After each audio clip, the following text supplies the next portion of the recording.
security guard rarely encountered problems at the five-star resort. "Senor," the guard said, "is there a problem?" He spoke in English, but it seemed limited. "No hay problema. Todo está bien. Voy a arreglar esta situación."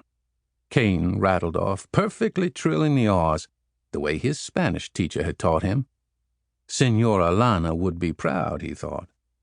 She always told me my Spanish would come in handy someday, but she probably never imagined it would be to calm an angry prostitute. Cain's conversational Spanish had also come in handy as a naval officer flying P-3 airplanes for counter-drug operations after 9/11. That was a time when the American government was waging war on narco-terrorism throughout Central and South America. He'd grown up speaking Cajun French with his parents, but Spanish was a lot more useful these days. The woman continued arguing with Cain, switching back to Spanish for the security guard's benefit. "No está bien. Ese cabrón me debe dinero." Watching them interact, Cain sensed that the security guard knew the senorita. Cain overheard her mentioning the president, and that's when he interjected. He had to. "I already told you. I will take care of this." He walked toward Tom's room and knocked on the door. There was no answer. He knocked louder. "He's a liar. Mentiroso. I know he's in there," she yelled. Cain reached into his pocket. Wrong pocket, he thought, as he felt the steel of the Sig Sauer pistol. He fished for his BlackBerry in the other pocket. When he found it, he thumbed his password and telephoned his partner. He even placed his ear to the door and could hear the faint tune of Tom's smooth Latin ringtone. Tom had changed it during their flight down.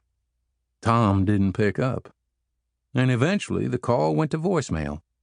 Cain tried to turn the door handle, but it was locked. He looked at the upset woman and the security guard. He shrugged his shoulders. "I'm sorry, but nobody answered." The prostitute became more enraged.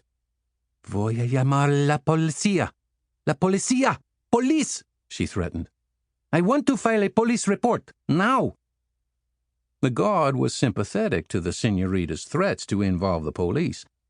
He was muttering something about how the American officials invaded the hotel like locusts and acted as if they owned the place. They were speaking Spanish faster than Cain could follow, but he picked up keywords and understood their body language. The guard unclipped his radio from his belt and keyed the mic. "Necesito el gerente. Ahora, por favor." The security guard had urgently requested the hotel manager. It wasn't the first time this manager had been called because of an agent's actions. How's he going to respond this time? Cain wondered.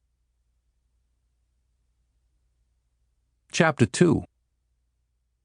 The hotel manager, with every strand of his jet-black hair perfectly in place, rounded the corner and approached in his charcoal suit.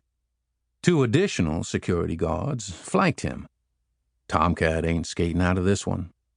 Cain returned to Tom's door. He knocked much louder this time. No response from inside the room.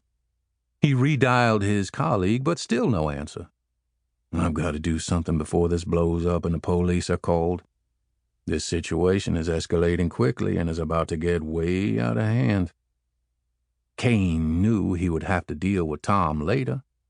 It wasn't the first time he had covered for his partner during an overseas trip. Tomcat's antics were an annoyance and distraction from the real reason they were here, to provide maximum protection for the American president. The manager extended his hand, which Cain shook. "This lady is very distraught. She claims your friend owes her $600. Sir, I have no idea what happened between her and my colleague. She would like to file a police report," he added. Cain grimaced. Prostitution was legal and regulated here, but this was still poor PR. "I know this much. It won't look good for the hotel or the Secret Service if we involve the police." The manager signaled his agreement with a slow nod.